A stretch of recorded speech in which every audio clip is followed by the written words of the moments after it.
Today, we'll be talking about The Division. I'm Briar Rabbit, and joining me is Crucible Radio's own Bonez. Hello, Briar. How are you? Good. How are you? I am great. So, we're both big Destiny fans, and Gunplay is a major attraction there. How do you feel The Division stacks up in this area? You know, this is like the most talked about issue that I can remember leading up to the release of Division, and it's a big controversy. You know, should you be able to put 90 bullets into a guy before he falls down if he's only wearing a hoodie? But it's also an RPG, and bullet sponges are a nature of the game. I think the guns feel good. They're a little kind of up and down. What I like is that I know what gun I'm using and that they all feel different. I think that's the coolest part about the gunplay and the actual interaction with the AI is that I already start to have a taste of what I like using. I think everything seems very viable so far. Shotguns, marksman's rifles, auto rifles, that kind of thing. How about you? I really like that there's a lot of recoil on a lot of the guns. You actually have to pulse fire an automatic weapon and aim, and there's a little bit of strategy that goes along with that. If you're using like a sniper rifle, you can fire them fairly quickly, some of them up to 300 rounds a minute, but you lose your accuracy very quickly if you do so. So you want to kind of hold off, wait for that. There's kind of like that aim kind of spread that you can visually see, and it'll expand when you fire and then contract slowly and then expand when you fire. As far as the bullet sponges go, though, like you said, it is an RPG. To make the guys harder to kill, they have to be able to take more damage. I don't really see another way around that. Destiny had that too, or still does. If you remember going into the second raid against Crota, it felt like it took you a half hour to get out of that crystal room. Oh, boy, do I ever remember that. Over and over and over. Yeah, I think about the bullet sponges is like the important thing to consider while you're playing is the flow of the game, and we'll talk about that later, but the flow of the levels feels right, and I think any more spongy and it gets slow, and any less spongy, the levels would just move too quickly. But back on what you were saying about recoil, I kind of noticed the difference between playing a game with aim assist and one that doesn't have it. Oh, it's big, isn't it? It's a big thing, and I like the challenge and stuff. But boy, do I miss just being able to take a nice little quick pop and have it feel good when I shoot it. But the way Division has it really feels like you're holding a powerful thing in your hands, and it's not just some plastic toy you can throw around and flip out instantly. Like, this thing has weight to it, and it is going to hurt your shoulder after a while if you're not really controlling that recoil. Yeah, with the aim assistance, moving back and forth from Destiny to the Division, it's like you forget how easy it is to aim in Destiny. It's one of the things that makes it fun to jump around and to run at full speed and start shooting and jump into the Crucible with a sniper rifle. Coming into this game, the Division, it doesn't help you much. You really have to take your time to get that aim down. Yeah, I think people kind of hear that word, and it's kind of a buzzword as something that's bad or makes it too easy, but they're just very different games when it comes down to the physical aspect of shooting the weapons, and I like what they have going here. I think the guns work really well with the overall premise and the feel of the game, and collecting them, that part sure is fun. Yeah. As far as as a third-person game, I don't feel as connected to my weapon as I do in a first-person game. So sometimes, even though I just swapped weapons, especially the SMG class for some reason, often all feel the same. They're basically lasers. You just hold down the trigger, aim at the body, and let the thing drift up to the head a little bit, if there's any recoil at all. Yeah. But definitely collecting all that gear is awfully fun. That's interesting that you say that because, right, it's not in your face. It's not on the screen. You don't see the paint and the chips and stuff like that. You don't see your scope as closely. But you put a lot of work into the guns. There's a lot to feel about them. There's a lot of mods, colors, and all that sort of thing. I think you actually pay more attention to how they physically feel shooting compared to Destiny, where it's like, I know how an auto rifle feels, and all auto rifles, say for the occasional exotic, are going to feel the same way. It's more about how does it look, what does it do, and in this sense, you really, you get a feel for certain guns, and that's how you become attached to them, I think.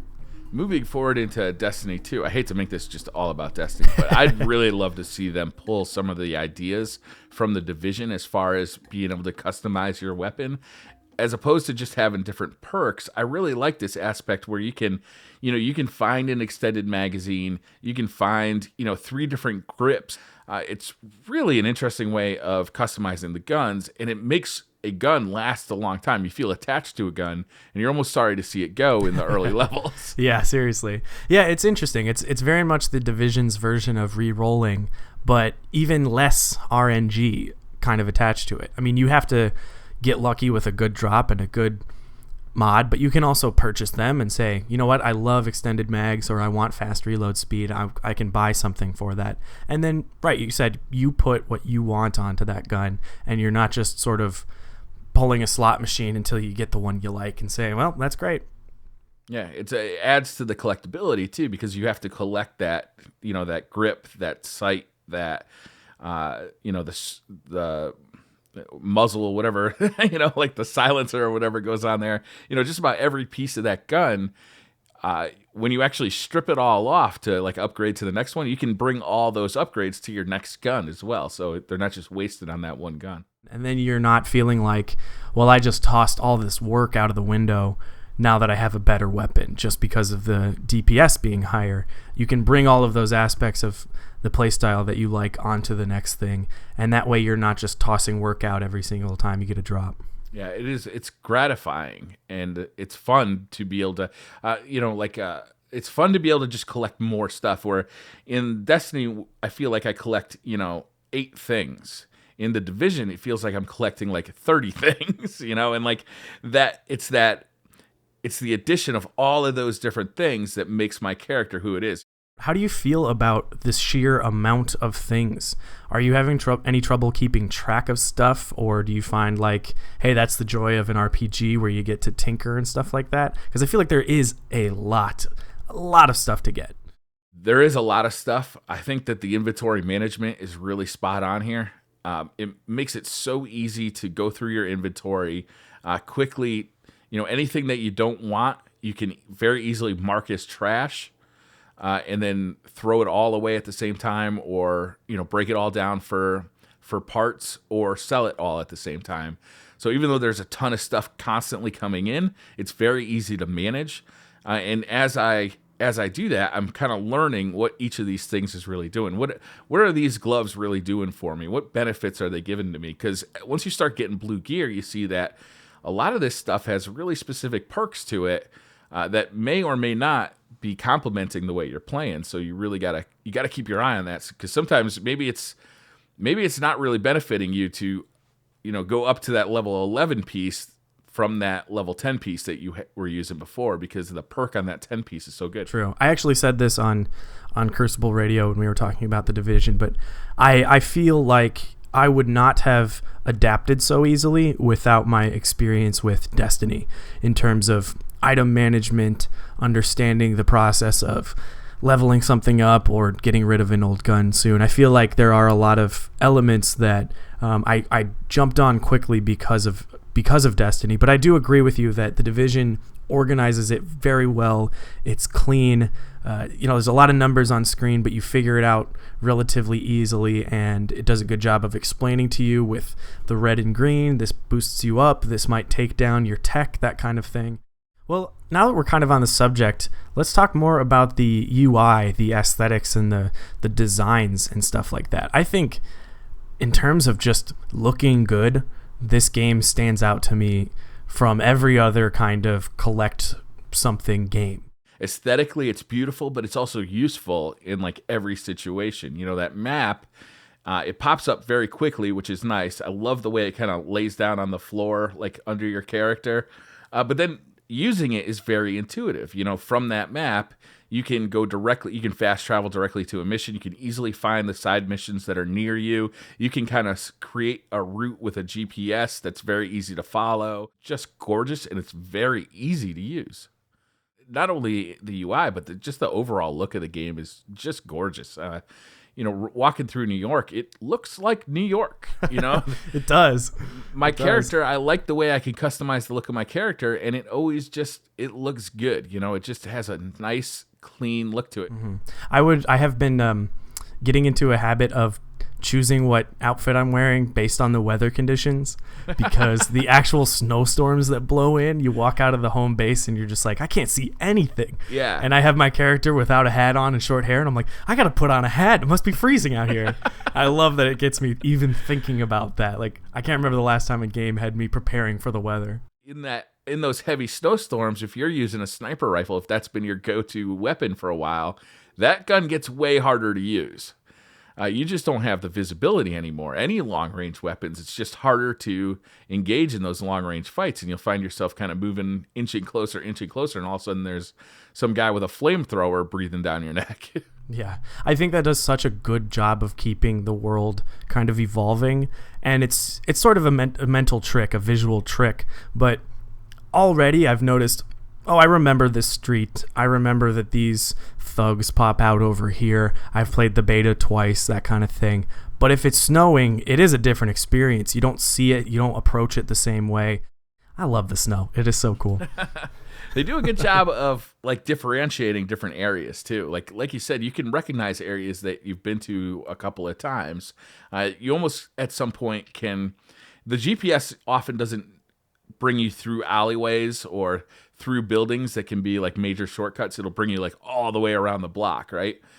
But once you've been to a place a few times and, you get encouraged to explore buildings by all like the weapon parts or tools or, pieces of fabric that are kind of scattered around the map, you'll start knowing those shortcuts and you'll be able to take those shortcuts just because you recognize them, which is impressive for a game as big as this. I love that too. So what do you think about story, about the setting, the setup with the intro and the cutscenes and acting?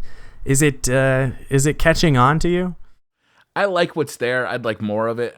Some of the acting has been a little bit hit or miss for me, but for the most part, I really like the cutscenes. There's one cutscene, and I don't want to spoil anything for people who haven't seen it, but you see like a couple of bad guys looking in a room for, somebody with kind of like a cell phone camera, and they find that person, and like bad things happen. It's like that hit home, even though there was not a whole lot of dialogue there.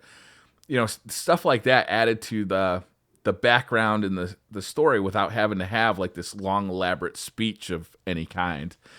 That being said, I would kind of like more long elaborate speeches and some more character in the characters. Yeah, I've found that my favorite thing is when an actual NPC does show up, because then I'm not just being lectured over my comms like so many games that we play a lot to do. Mm-hmm. Not naming names, but yeah, I just love when you get to a location and you realize like, oh, something's actually happened here. I'm not just shooting NPCs. Some event is going to transpire, or someone is here and something is taking place.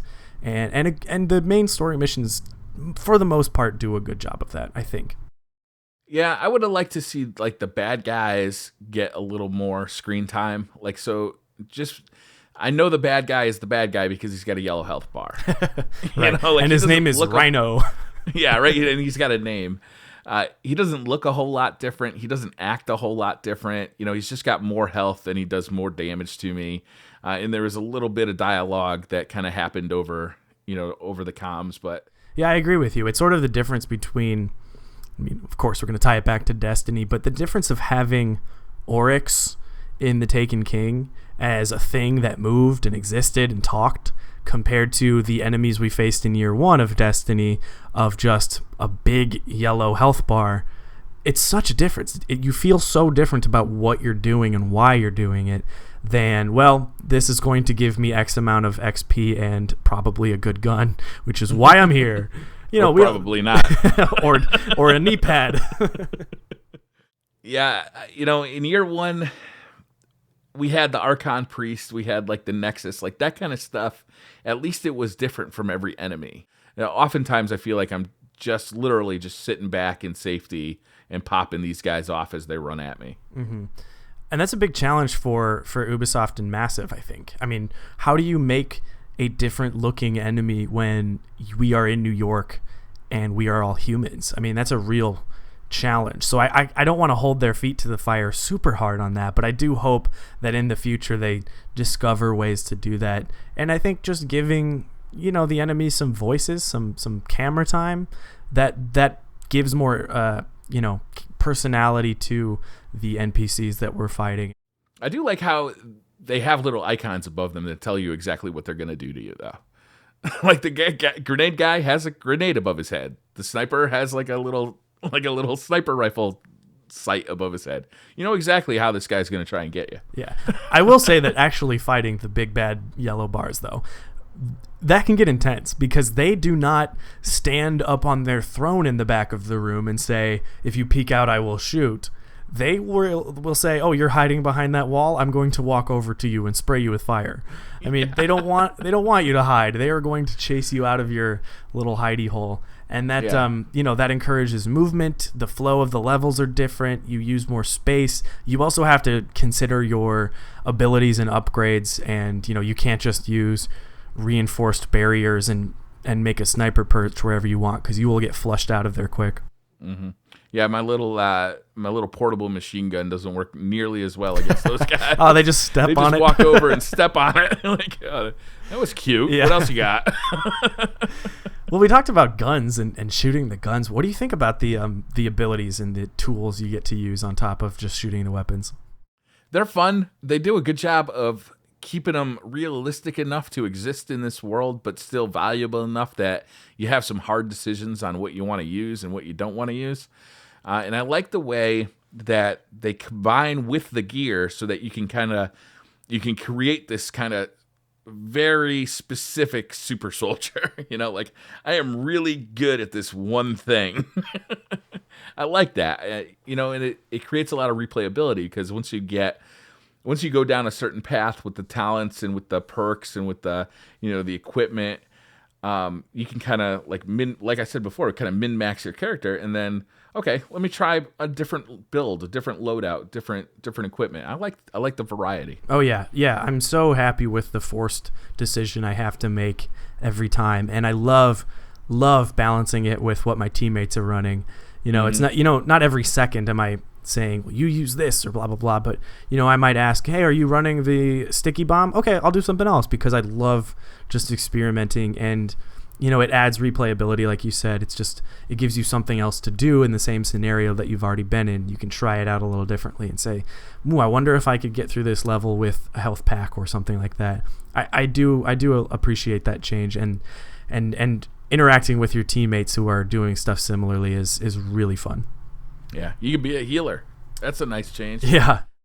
So, as some of you may know, I host a podcast that's all about the Crucible, which is all PvP. I love shooting other players who know that they're shooting me.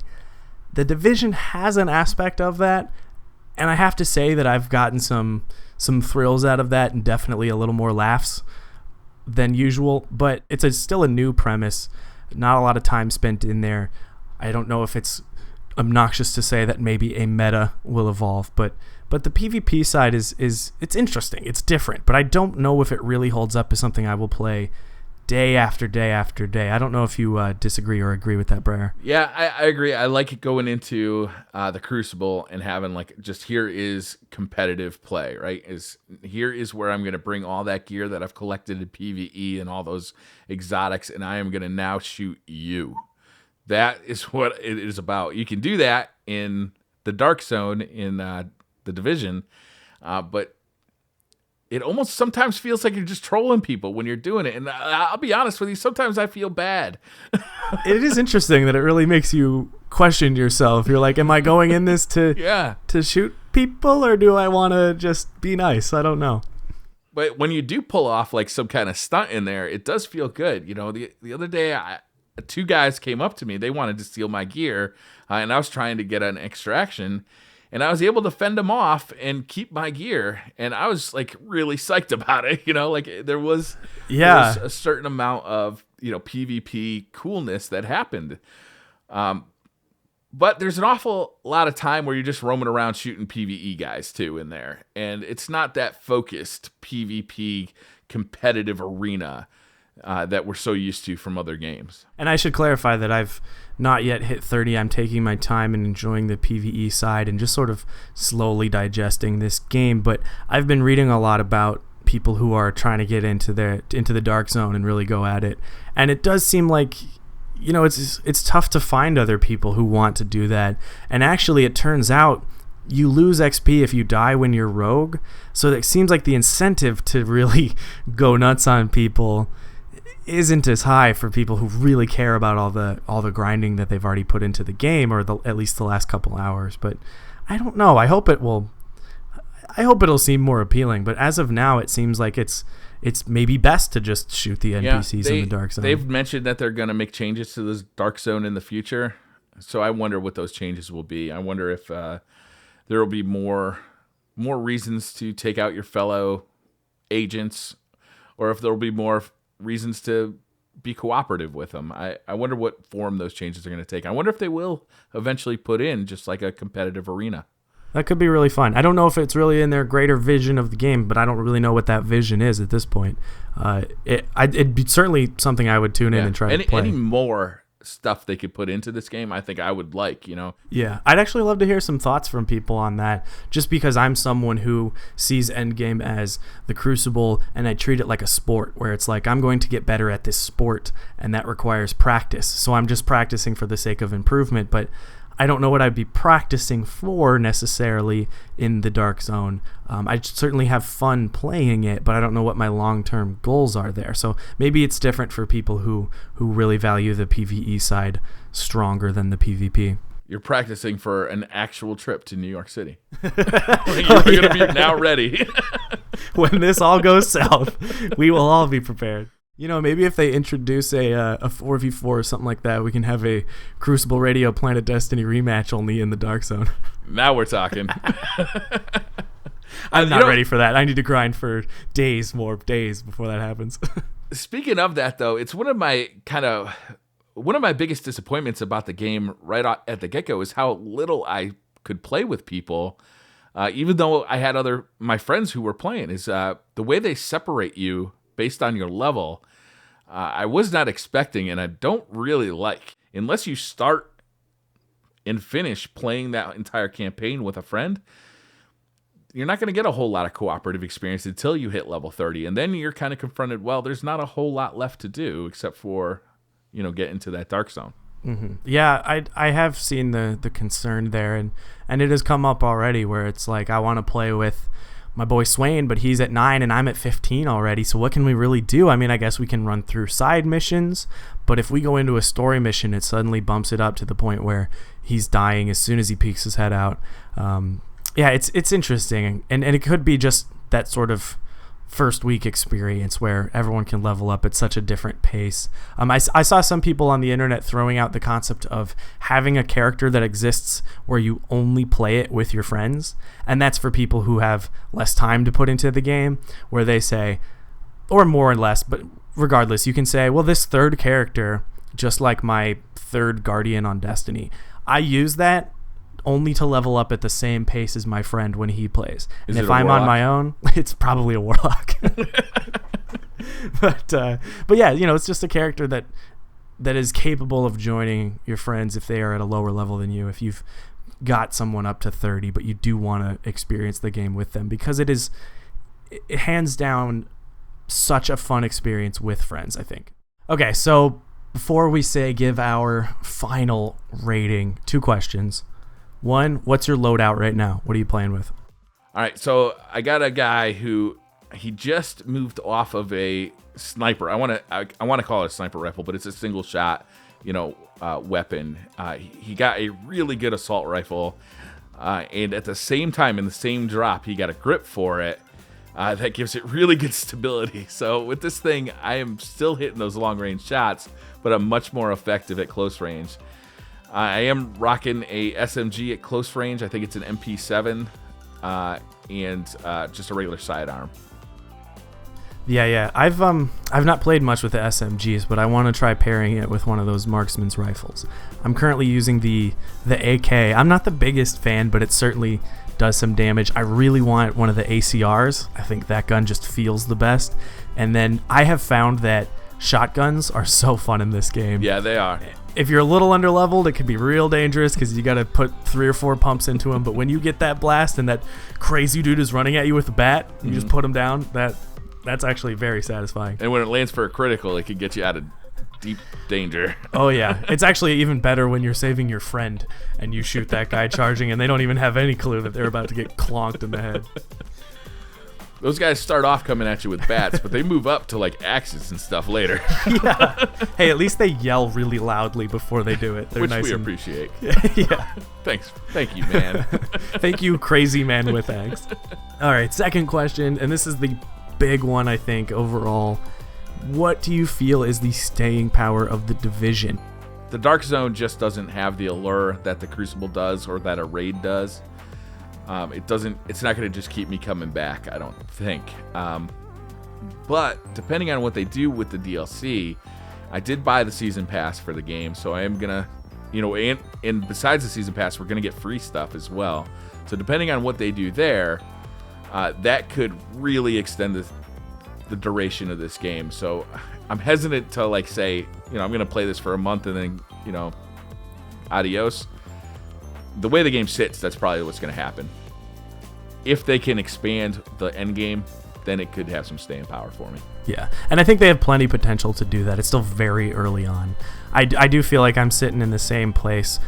It's just a thing I'll play. I'll enjoy the content, and once I'm done with that content, I might find myself making time for other games that I've been wanting to play. I think truly the best move they could have made was giving us that 1 year roadmap, saying this is when this is happening, this is when this is happening. It gets bigger and better.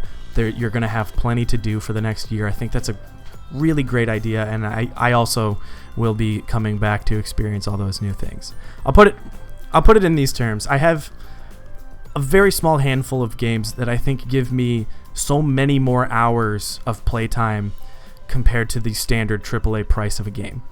So obviously you got Destiny. It's just so far above any other game as far as what I paid and how much I got out of it. Other games I can think of would be The Witcher, Skyrim, which are obviously two very clear RPGs, much different premise. But with this roadmap and with the fact that collecting gear is so fun, playing with friends is fun, and then we've got new stuff coming out soon, I could see the Division sneaking up there. I don't think it would pass either three of those games, but I can see it being a game where I get more bang for my buck than I do the average copy of Call of Duty or Assassin's Creed or Madden or something like that. Definitely a lot to do. I don't know. Like, without a competitive multiplayer, I just don't know that the Division can do that for me. Yeah, and that's really it, right? Like, that's what holds the games together between big releases. Mm-hmm. I mean, that's what you do while you're waiting for new strikes and raids and new missions and things like that. Yeah, you set up matches with other podcast hosts and then talk a bunch of trash on Twitter about it. And you spend 45 minutes in orbit trying to trick the matchmaker. Oh, sorry, that's a different concept. Well, overall, I really like the Division.